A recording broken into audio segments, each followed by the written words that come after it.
నమస్తే, welcome to great Andhra. మనతో పాటు ఉన్నారు సీనియర్ పొలిటికల్ అనలిస్ట్ జిఆర్ మహర్షి గారు. నమస్తే సార్. నమస్తే చందన్ గారు.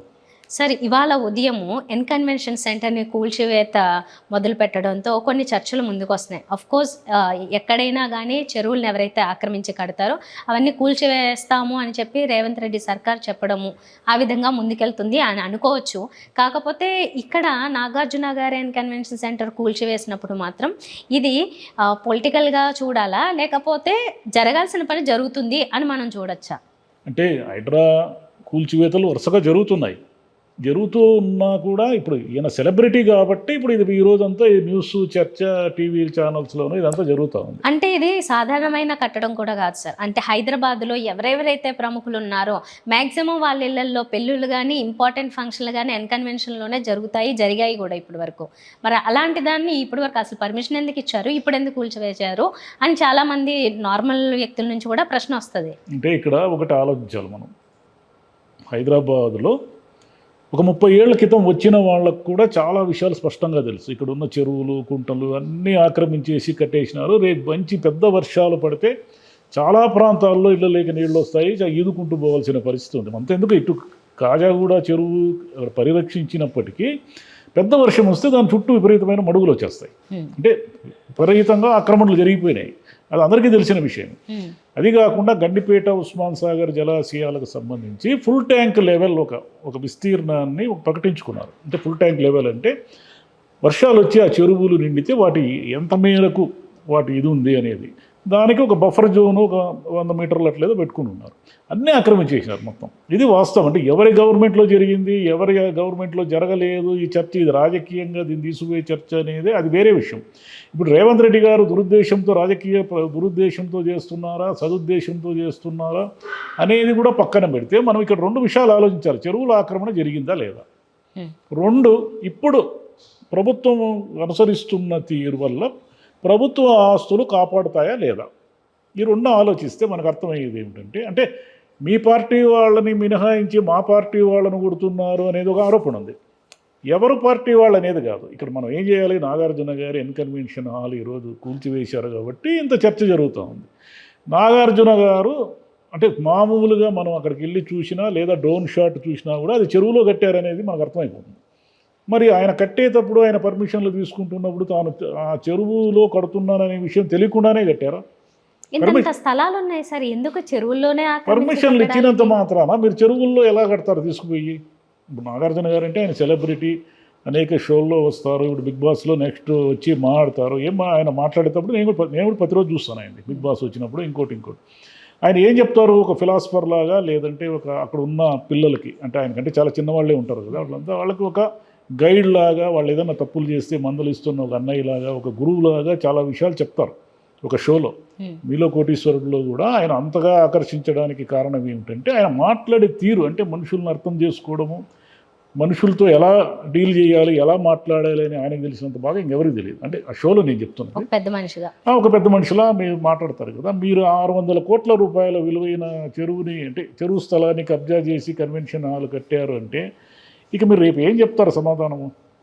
అంటే లేదు నేను కట్టింది ఆక్రమణ కాదు అని అంటారా? అదేదో కోర్టులో గిట్లో తేలుతా, అది వేరే విషయం. అయితే టోటల్గా ఇక్కడ జరుగుతున్న సినేరియాలో మనం అర్థం చేసుకోవాల్సింది ఏమిటంటే, రేవంత్ రెడ్డి గారు తాను చేయాల్సిన పనులు చేసుకుంటూ వెళుతున్నారు. ఎందుకంటే ఈ ఆక్రమణలు ఇవన్నీ కూడా క్లియర్ చేస్తే తప్ప హైదరాబాద్ సిటీ కొంత క్లియర్ కాదు. అంటే ప్రభుత్వ ఆస్తులు కదా ఈ చెరువులు ఇవన్నీ కూడా. దీనివల్ల ప్రజలు కూడా చాలా ఇబ్బందులు పడుతున్నారు. ఆ నీళ్ళు ఎక్కడికి పోవాలో తెలియక వాళ్ళ ఇళ్ళలోకి వస్తున్నాయి. ఇప్పుడు ఏమంటారు ప్రత్యర్థులు, అంటే బీఆర్ఎస్ కానీ వీళ్ళు ఏం మాడుతున్నారు, అయ్యా మీ వాళ్ళందరినీ నువ్వు ప్రొటెక్ట్ చేసావు, మా వాళ్ళందరినీ కొడుతున్నావు. ఈరోజు పెద్ద నమస్తే తెలంగాణలో, అంటే బీఆర్ఎస్ అఫిషియల్ పేపర్ కదా అది, నమస్తే తెలంగాణలో 2-3 పేజీల వార్తలు వచ్చాయి. రేవంత్ రెడ్డి నీకు ధైర్యం ఉంటే ఈ కట్టడాలు కొట్టు, ఆ కట్టడాలు కొట్టు అని. ఆ కట్టడాలు ఈ కట్టడాలు అంటే ఏమిటంటే వీళ్ళవి, కాంగ్రెస్ వాళ్ళవి లేదా కాంగ్రెస్ అనుకూలువి వీళ్ళవి ఉన్నాయి దీంట్లో. అక్కడ ఒక పాయింట్ ఏమిటంటే, నమస్తే తెలంగాణలో వాళ్ళు రాసిన వార్తల్లో ఒక పాయింట్ ఉంది, జలమండలి కొన్ని దశాబ్దాలుగా అవినీతితో నిర్వీర్యమైపోయింది అనే ఒక పాయింట్ ఉంది. మరి అది ఎలా రాస్తారు సార్? మీరే కదా దశాబ్దం పైగా అధికారంలో ఉన్నారు. జలమండలిని ఫినాయిల్ పెట్టి క్లీన్ చేయాల్సి ఉంటుంది మొత్తం. అది అక్కడ అవినీతే లేకుండా చేసే అవకాశం మీకు 10 ఏళ్ళు ఇచ్చారు కదా జనము. మరి 10 ఏళ్ళు మీరు ఊరుకుండి జలమండలి ఇప్పుడు అవినీతి పాలైపోయింది, ఆయన ఎవరు అధికారి ఇంటెన్షనల్గా కొడుతున్నాడు అది ఇది అంటున్నారే, అది ఎలా కరెక్ట్? ఇప్పుడు వీళ్ళు ఏమంటున్నారు, నువ్వు టేప్ తీసుకొచ్చి మా ఆక్రమణ అయితే ఆయన పొంగులేటి శ్రీనివాసరెడ్డి గారు చెప్పారు, మీరు టేప్ తీసుకొచ్చి మా ఆక్రమణ ఉంటే కుట్టేసుకున్నాయి బాబు మీ ఇష్టం అంటున్నారు. అయితే ఇక్కడ మనం ఆలోచించాల్సింది ఏమిటంటే, జనానికైతే ఇది మంచి జరిగినట్టే. ప్రభుత్వ ఆస్తులు అంటే ప్రజల ఆస్తుల కిందే లెక్క కదా. సరే ఆ నాయకులు ఒప్పుకోరు అనుకోండి, ప్రభుత్వ ఆస్తులు అంటే తమ ఆస్తులు అనుకుంటారు వాళ్ళు. ఇంకా ప్రజలు ఏదో అమాయకంగా ప్రభుత్వ ఆస్తి అంటే మా ఆస్తి అని అనుకుంటూ ఉంటారు. కానీ అక్కడ ఏమిటంటే ఇవన్నీ ప్రొటెక్షన్ చేయడం వల్ల, హైడ్రా అనేది చాలా సీరియస్గా వ్యవహరించడం వల్ల ఈ చుట్టుపక్కల ఉన్న అనేక భూములు ఆక్రమణలు క్లీన్ అవుతున్నాయి. ఇంకా మరి ఆ నమస్తే తెలంగాణలో వచ్చినవన్నీ మనం చూస్తే ఆశ్చర్యం వేస్తుంది మనకు. పెద్ద పెద్ద వాళ్ళంతా పెద్ద పెద్ద ఫామ్ హౌస్లు కట్టేసుకున్నారు ఆక్రమణల చెరువుల్లో.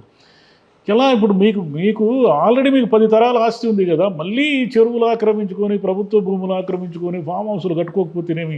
పేదవాళ్ళు ఒక సెంటు స్థలంలో ఇల్లు కట్టుకోలేక చస్తున్నారు హైదరాబాద్లో. మీరు నాయకులు కదా, మీరు ప్రజాసేవ చేయడానికి అధికారంలోకి వచ్చాము, మేము ప్రజాసేవ చేయడానికి రాజకీయాల్లోకి వచ్చామని మాడుతున్నారు కదా. అందరూ, నేను అన్ని పార్టీల వాళ్ళకి చెప్తున్నాను, దాంట్లో అన్ని పార్టీల వాళ్ళు ఉన్నారు. ఆ ఫోటోలు వేసిన వాళ్ళు అంటే నమస్తే తెలంగాణ వాళ్ళు టార్గెటెడ్గా అవతల పార్టీ వేశారు. కానీ మనకు తెలుస్తున్న విషయం ఏమంటే బీఆర్ఎస్ వాళ్ళు ఉన్నారు, కాంగ్రెస్ వాళ్ళు ఉన్నారు, అన్ని పార్టీల వాళ్ళు ఉన్నారు. వీళ్ళందరూ పెద్ద పెద్ద నాయకులు కదా. ఇంత పెద్ద నాయకులు మీరు ఇన్ని వేల కోట్ల రూపాయల ఆస్తిపరులు మీ అఫిడవిట్లు చూస్తే తెలుస్తుంది కదా. మీకెందుకు మళ్ళీ ఎకరా 2 ఎకరాలు ఇవన్నీ ఆక్రమించుకొని ప్రజల సొమ్మును ఆక్రమించుకొని నిర్మాణాలు చేపట్టడం అనేది? హైదరాబాద్ చుట్టూ చూస్తే సార్ ఎన్నో వెంచర్లు వస్తున్నాయి, ఎన్ని వెంచర్లు. ఆ వెంచర్లన్నీ ఏదో ఫామ్ ల్యాండ్స్ ఇంకోటో ఇవి కదా, ఆక్రమణలు కాని చోట కట్టుకోవచ్చు కదా, ఎందుకు అక్కడే కట్టడం? అంటే మా ప్రభుత్వం ఏదో ప్రభుత్వంలో పెద్దల్ని మేనేజ్ చేసుకొని మేము లైసెన్సులు తెచ్చుకుంటే పర్మిషన్లు తెచ్చుకుంటాము, వాళ్ళు మాకు పర్మిషన్లు ఇస్తున్నారు, మేము కట్టుకుంటాము. ఒకవేళ కూల్చివేయడానికి వచ్చినప్పుడు చూసుకుందాంలే, కోర్టులో పోదాము, కోర్టులో ఎప్పటికి వెళ్తుంది, సుప్రీంకోర్టు వరకు పోదాము, ఎప్పటికి వెళ్తాయి కోర్టులు? 20 ఏళ్ళు 30 ఏళ్ళు పడతాయి. 20 ఏళ్ళు 30 ఏళ్ళ తర్వాత ఏ గవర్నమెంట్ ఉంటుందో ఏ గవర్నమెంట్ ఉండదో ఎవరికి తెలుసు. కాబట్టి మొత్తం హైదరాబాద్ అంతా ఆక్రమించేసినారు. దానికి ఏం పెద్దగా లిట్మస్ టెస్ట్ ఏం అక్కర్లే, వాన వస్తే తెలుస్తుంది మనకు హైదరాబాద్ని ఏ మేరకు ఆక్రమించారు. కాబట్టి రేవంత్ రెడ్డి గారు చేస్తున్న పని పర్ఫెక్ట్లీ కరెక్ట్. అది ఆయన ఉద్దేశాలు ఏవైనా కావచ్చు. ఆయన ఏమిటంటే ఆయన ఏమనుకున్నారు అధికారంలోకి వచ్చినప్పుడు, ఈయన ఏదో కాంగ్రెస్లో పెద్దల్ని కాకాబట్టి వచ్చేసాడు అధికారంలోకి, ఈయనేం చేయబోతాడులే అనుకున్నారు. ఆయన ఏదో చేయడానికే వచ్చారు. ఆయన ప్రతి పని కూడా చాలా సీరియస్గా చాలా స్ట్రైట్ ఫార్వర్డ్గా చేస్తున్నారు. మీరు గమనించండి, ఆయన ఏం భయపడడం లేదు. ఆయన ఏదో హైడ్రా కట్టడాలు కానీ ఏదైనా పని చేయడానికి కానీ దూసుకెళ్తున్నారు ఆయన. అంటే ఆయన ఎంతకాలం ఉంటారు, మళ్ళీ నెక్స్ట్ అధికారంలోకి వస్తారా రారా అనేటివి పక్కన పెడితే, ఆయన ఉన్నంత కాలము తన ముద్ర ఏదో వేసుకోవడానికి ఇక్కడ ప్రయత్నిస్తున్నారు, ముఖ్యంగా హైదరాబాద్ సిటీలో. అది మనకు చాలా క్లియర్గా అర్థమవుతుంది. అంటే నాగార్జున గారి కన్వెన్షన్ హాల్ కొట్టడం అనేది చిన్న విషయం కాదు కదా. ఆయన చాలా పెద్ద నటుడు, ఒక పెద్ద పారిశ్రామికవేత్త, స్టూడియో ఓనరు, సినీ రంగంలో సెలబ్రిటీ. ఆయన కన్వెన్షన్ హాల్లో పెళ్లి చేసిన వాళ్ళు చాలామంది ఉన్నారు. రేవంత్ రెడ్డి గారు కూతురు పెళ్లి కూడా ఆడే జరిగిందంటున్నారు. సరే జరిగితే ఏముంది, అందేముంది, కన్వెన్షన్ హాల్ ఆయన రెంట్కి తీసుకున్నాడు, చేశారు. ఆయన ఏదో దీనికి తెలుగుదేశం వాళ్ళు ఏదో చంద్రబాబు నాయుడు చేయించాడని కూడా అంటున్నారు. చంద్రబాబు నాయుడుకి ఏమి సంబంధం? అంటే చంద్రబాబు నాయుడు చెప్తే రేవంత్ రెడ్డి చేస్తారని ఊరికేది అపోహ మాత్రమే. కానీ ఎందుకు చేస్తారు రేవంత్ రెడ్డి గారు? ఆయన ఇంత మునుపు కూడా అసెంబ్లీలో ఈఎన్ కన్వెన్షన్ హాల్ మీద మాట్లాడినారు కదా. కాబట్టి ఆయన చేసింది కరెక్టు. ఇక్కడ ఎన్ కన్వెన్షన్ హాల్ కావచ్చు, ఇంకోటి కావచ్చు, చెరువును ఆక్రమించుకొని కట్టిన దేనైనా కూల్చివేసే హక్కు ప్రభుత్వానికి ఉంది. సరే దాంట్లో ఉద్దేశాలు ఉన్నాయి, మీ వాళ్ళు కొట్టలేదంటే మీరు రేపు అధికారంలో వచ్చి వాళ్ళు కొట్టండి. ఎవరు కొట్టినా కూడా జనానికి మంచిదే కదా. ఇప్పుడు దొరికే వరకు దొరికిన తర్వాత దొంగ అన్నట్లు కాకుండా ముందు అధికారులు పర్మిషన్లు ఇవ్వకుండా ఉండాలి. ఎందుకంటే వీళ్ళు కట్టుకుంటారు, వచ్చినప్పుడు చూసుకుందాంలే అనుకుని వీళ్ళేమో దర్జాగా ఉండడం, అంత పెద్ద పెద్ద భవనాలను కూల్చివేయడం ఎంతో నష్టాలు కదా ఇవన్నీ. ఇంత పెద్ద భవనాల వెనక అధికారులు మాత్రమే ఉండరు. రాజకీయ నాయకులు ప్రమేయం లేకుండా అధికారులు అన్ని సాహసాలు చేయలేరు. అంటే పర్మిషన్లు ఇచ్చేటి, చెరువులు భూములు అమ్మేసుకోవడం ఇవన్నీ కూడా అధికారుల సంతకాలతో అవుతాయేమో కానీ వాళ్ళు అంత సాహసం చేయలేరు. దాని వెనుక ఖచ్చితంగా పెద్ద రాజకీయ నాయకులు ఎవరో ఉంటారు, వాళ్ళు పర్మిషన్లు ఇస్తారు. కాబట్టి ఇదంతా కూడా పొలిటిసైజ్ చేస్తున్నారు. ఇప్పుడు హైదరాబాద్ని ఆక్రమణల బారి నుంచి రక్షించే ప్రయత్నంలో రేవంత్ రెడ్డి గారు ఉన్నప్పుడు ఎవరికి నిర్మాణాలు కొడుతున్నారు అనేది మామూలు ప్రజలకు ఏం అవసరం? ఎవరు నిర్మాణాలన్నా కొట్టని, ఆయన క్లీన్ చేస్తున్నాడా లేదా అనేది ఒకటే కదా చూస్తారు. ఇప్పుడు హైడ్రా అధికారి రంగనాథ్ గారు ఉన్నారు, ఆయన మంచి అధికారి అని బీఆర్ఎస్ వాళ్ళు కూడా అంటున్నారు. మరి ఆయన మంచి అధికారి అయినప్పుడు ఆయన చేస్తున్నవన్నీ కరెక్టే అవుతాయి కదా. ఆయన మీద కూడా రాజకీయ ఒత్తిళ్ళు అవన్నీ ఉంటాయి, నో డౌట్. కానీ ఆయన ఏం చేస్తున్నాడు, ముందుకు దూసుకొని వెళ్ళిపోతున్నాడు. వార్నింగ్లు ఏమి ఇవ్వకుండా తెల్లారిపోయి 500 మంది పోలీసులతో పోయి ఆయన ఎన్ని కన్వెన్షన్ హాల్ని 5-6 బుల్డోజర్లతో పోయి కొడుతున్నారు ఆయన. మరి ఇంకా ఆయన మంచి అధికారి అని మీరే సర్టిఫికేట్ ఇస్తున్నప్పుడు ఆయనకు రాజకీయ దురుద్దేశాలతో ఆయన ఏం చేస్తాడు? కాబట్టి ఎవరైనా ఒక అధికారి వచ్చి మంచి చేస్తున్నప్పుడు ఏ పార్టీలకు అతీతంగా వాళ్ళు మనం ఏం చేయాలంటే ఆయన్ని ప్రశంసించాలి లేదా ఆయనకు సపోర్ట్ చేయాలి. సార్ సోషల్ మీడియాలో మాత్రం చంద్రబాబు వర్సెస్ నాగార్జున అలాగే ట్వీట్లో లేకపోతే ఇంకోటి కనిపిస్తూ ఉన్నాయి.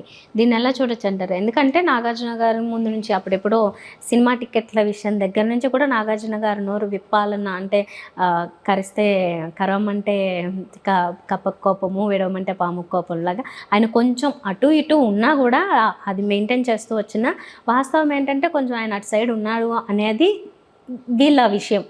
సో ఇప్పుడు కూడా అందుకే అది అలాగే ఉంది కాబట్టే ఇప్పుడు చంద్రబాబు వర్సెస్ నాగార్జునలా ఉంది ఇది అని. అంటే నాగార్జున గారు మామూలుగా ఎప్పుడు వివాదాల్లో ఉండరు. ఆయన చంద్రబాబు గారికి నాగార్జున గారికి అంత ఇన్కన్వెన్షన్ కొట్టేసి అంత టక్కటే సోషల్ మీడియాలో ఏముంది. ఇప్పుడు మామూలుగానే ఒక ఇన్సిడెంట్ జరగంగానే సోషల్ మీడియా ఏం చేస్తుందంటే, ఇది ఆంధ్రాలో జరిగింటే ఏమైందంటే వెంటనే కులాల రంగు పూసేసి ఉండేవాళ్ళు. ఇక్కడ కూడా యాక్చువల్లీ ఒకటే సామాజిక వర్గం అయినా కూడా ఏదో రైవల్రీ ఉంది. ఇప్పుడు ఆ ఇద్దరు ఒకే సామాజిక వర్గం కాదు, ఇప్పుడు రైవల్రీ ఉందని అంటున్నారు. ఒకవేళ ఆంధ్రాలో జగన్ గారి హయాంలో ఇలాంటిది ఏదైనా జరుగుంటే ఏం చేసి ఉండేవాళ్ళు అంటే, జగన్ పర్టికులర్గా ఒక సామాజిక వర్గాన్ని టార్గెట్ చేస్తారు కాబట్టి కూల్చేశారు అని ఉండేవాళ్ళు. ఇక్కడ ఏమంటే తెలంగాణలో ఈ కులాల గోల లేదు కాబట్టి రేవంత్ రెడ్డి అయినా ఆయన ఇంకో సామాజిక వర్గం అయినా ఈ సామాజిక వర్గం దాడి లేదు దీంట్లో. ఇప్పుడు చిత్రంగా చంద్రబాబుకు ముడిపెడుతున్నారు దీన్ని. చంద్రబాబు గారికి నిజంగా నాగార్జున మీద అంత వయ్య తగ్గున్నట్టుగా మనకి ఎక్కడ పెద్ద వార్తలు ఏమి వినపడలేదు. నాగార్జున గారు ఏమిటంటే, సరే ఆయన పారిశ్రామికవేత్త కాబట్టి ఆయనకి ఏదో అవసరాలు, వ్యాపారవేత్త కాబట్టి ఆయనకి ఏదో అవసరాలు ఉంటాయి, బీఆర్ఎస్ గవర్నమెంట్తో కొంత చనువుగా ఉండేవాళ్ళు అనేది ఒక టాక్. బహుశా అది కూడా కారణం కావచ్చు, రాజకీయ కారణాలు కూడా ఉండొచ్చు. ఎందుకంటే ఒక పెద్ద 100 కోట్ల విలువ చేస్తే ఒక ఆస్తిని కూల్చడానికి వెనక రాజకీయ కారణాలు కూడా ఉండొచ్చు. అంటే అది రాజకీయ కారణాలు ఉన్నాయా లేదనేది కాదు క్వశ్చన్, అది ఆక్రమణ అవునా కాదనేది ఒకటే క్వశ్చన్. ఆక్రమణ అయితే కొట్టేయాల్సిందే. ఏదో పగ తీర్చుకుంటున్నారు అనేది అది వేరే విషయం. రాజకీయాలు ఇలాగే ఉంటాయి. మీరు ఏ పని చేసినా కూడా దానికి బురద పూస్తారు. ఏదో ఒకటి వాళ్ళకి వ్యాపార తగాదాలు ఉన్నాయని, కుల తగాదాలు ఉన్నాయని, ఇంకోటి అంటారు కదా, అనుకుంటే ఎట్లుంటారు. అయితే ఒకటి ఏంటి అంటే, చివరిగా హైదరాబాద్లో వర్షాలు కురుస్తున్నప్పుడు రోడ్లు ఎలా ఉంటున్నాయి, ఎంతెంత మేరకి నీళ్ళు వచ్చేస్తున్నాయి అనేది చాలా వీడియోల్లో చూస్తున్నాము, చాలామంది వార్తలుగా కూడా చూస్తున్నారు. ఇప్పుడు నుంచి అయినా జరిగేది మంచిగా జరుగుతుంది అనుకోవచ్చు, కానీ కక్షపూరితంగా కాకుండా చేయాల్సిన విధంగా చేయడం అనేది అందరూ కోరుకునే విషయం. కక్షలు ఏ పని చేసినా కక్షలు ఉన్నాయని అంటారు కదా. విమర్శలు రావడం వేరు, వాళ్ళు నిజాయితీగా వెళ్ళడం వేరు అంతే. సార్, ఇంత రచ్చ జరుగుతున్నా ఇప్పుడు నాగార్జున గారు ఏం మాట్లాడతారు, ఆయన వర్షన్ ఏంటని వినాలనుకుని చాలామంది ఉంటారు. ఆయన ఒక స్టేట్మెంట్ ఇచ్చారు, అసలు మాకు ఎలాంటి నోటీసు రాలేదు, ఇది కోర్టులో ఉన్నప్పుడు స్టే ఉన్నా ఏమీ పట్టించుకోకుండా అధికారులు దీన్ని అన్యాయంగా కొట్టివేశారని ఆయన చెప్తున్నారు. సో మరి ఇలా ఎలా జరుగుతుంది? అంటే అధికారులు మరి అంత ధైర్యం చేస్తారా, నాగార్జున గారు ఇన్కన్వెన్షన్ హాలు కొట్టేసి అంత ధైర్యం చేస్తారా అనేది ఒక ప్రశ్నార్థకమైన విషయం. సరే, నాగార్జున గారు ఆయన వివరణ చెప్పారు కాబట్టి ఆయన ఏమంటున్నారు, మేము కోర్టుకు పోతాము, కోర్టులో మాకు న్యాయం జరుగుతుంది, ఇది మేమేదో తప్పుడు, అంటే ప్రజల్లోకి తప్పుడు సంకేతాలు వెళ్తాయి, మేమేదో ఆస్తులు ఆక్రమించినట్టుగా, ఇది కరెక్ట్ కాదు అని ఆయన వివరణ ఇచ్చారు. అక్రమ కట్టడం అసలు జరగలేదు, అక్రమ కట్టడం జరగలేదు, మేము ప్రైవేటు భూమిలో కొనుక్కొని కట్టాము అంటే జనరల్గా చూడంగానే చెరువు అనేది అర్థమైపోతుంది మనకు. మరి ఆ చుట్టూ చెరువు ఉన్నప్పుడు అది ప్రైవేటు భూమిగా ఎలా ఆయన నాగార్జున గారు అనుకున్నారో, సరే ఇంకా ఆయనకి కోర్టుకు వెళ్ళే అవకాశం ఉంది, చట్టము న్యాయము అక్కడ వాళ్ళు నిర్ణయిస్తారు. ఫైనల్గా మనం ఎన్ని మాట్లాడినా నిర్ణయించేది కోర్టులు కదా. మరి కోర్టులో ఆయనకు న్యాయం జరగాలని కోరుకున్నాము.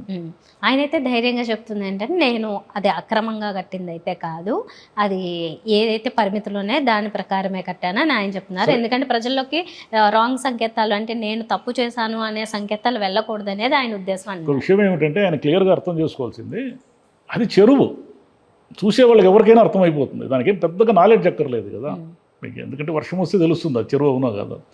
చెరువులో ఉన్న భూమిని ప్రైవేట్ భూమిగా ఆయన ఎలా అనుకున్నారు, ఎలా కట్టారు, ప్రజల్లోకి వేరే సంకేతాలు వెళ్తాయని ఇప్పుడు అనుకోవడం ఎందుకు. ప్రజల్లోకి సంకేతాలు వేరే ఎప్పటి నుంచో వెళ్తున్నాయి. ఆ చుట్టుపక్కల ఉన్న జనమే బాబోయ్ ఇది కట్టడం వల్ల అన్ని నీళ్ళని మహిళలోకి వస్తున్నాయి అంటున్నారు. కాబట్టి సరే, కోర్టులో ఆయన అంటున్నాడు కాబట్టి ఆయన వర్షన్ ప్రకారం కోర్టులో తెలుస్తాయి. మరి రేవంత్ రెడ్డి గారు అయితే ఒక సాహసంగానే చేశారు. మరి ఆయన కోర్టులో ఎదురు దెబ్బ తింటారా, ఆయన చేసింది కరెక్ట్ అని నిరూపించుకుంటారా, కాలం నిర్ణయిస్తుంది. ఇక్కడ ఒక్కటి మాత్రం రివర్స్ జరిగింది సార్. మామూలుగా ఒక కట్టడం కట్టేసిన తర్వాత ఏదన్నా దాన్ని కూల్చివేయడానికి వస్తే ఇలాగే స్టే తెచ్చుకున్నప్పుడు సంవత్సరాలు కోర్టులో జరగాలి. కానీ ఇక్కడ కొట్టేసిన తర్వాత ఇప్పుడు ఆయన కోర్టుకి వెళ్ళి పోరాటం చేస్తారు. ఇది ఇప్పుడు ఎంతకాలానికి సాగుతుందో తెలియదు. కోర్టుకు పోకూడదు, స్టే తెచ్చుకోకూడదు, అడ్డుకోకూడదు అని క్లియర్ కట్ ప్లానింగ్తోనే చేశారు. ఇది తెల్లవారుజాము నుంచి 500 మంది పోలీసులతో అన్ని బుల్డోజర్లతో వెళ్ళారు అంటే ఏమిటంటే అర్థము కోర్టుకు వెళ్ళే ఛాన్స్ ఇవ్వకూడదని, కోర్టుకు వెళ్ళే అవకాశం ఆయనకి ఇవ్వకూడదనే చాలా స్పష్టంగా ఉంది అక్కడ ఆ జరిగిన ఇన్సిడెంట్ అంతా. కాబట్టి కోర్టుకు ఎందుకు వెళ్ళి మళ్ళీ స్టేలు తెచ్చుకొని ఆపేసుకుంటారు, ఏళ్ళ తరబడి అవుతుందని ముందు కొట్టేస్తే తర్వాత కోర్టుకు పోని కోర్టు ఏం నిర్ణయిస్తుందో తర్వాత చూద్దాం. స్టే ఉంది ఆల్రెడీ, దాన్ని పట్టించుకోకుండా చేశారని, నోటీస్ ఇవ్వకుండా ఆ స్టేని పట్టించుకోకుండా చేశారని ఆయన చెప్పారు. నిజంగా వీళ్ళు చట్టాన్ని ఉల్లంఘించి ఉంటే అది తేలుతుంది కదా కోర్టులోనే. Right sir, thank you. Okay అమ్మా, థ్యాంక్ యూ.